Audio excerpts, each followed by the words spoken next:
we have discovered that kung makita ninyo yung mga equipment nito, medyo bago-bago pa. Pero teka lang, Mr. President, 3 taon ka nang nakaupo, so ibig sabihin, ngayon mo lang nalaman.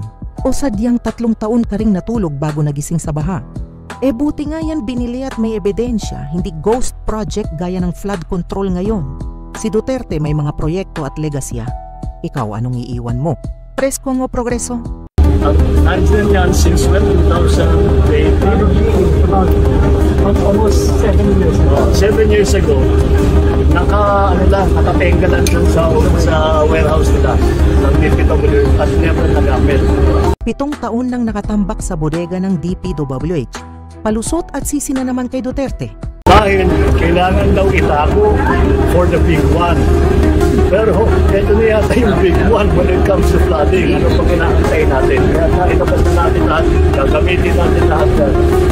Ang bayan ko'y may mata, nakita niya na ang lahat. Ang bayan ko'y may mata, nakita niya na ang lahat. At sa tamang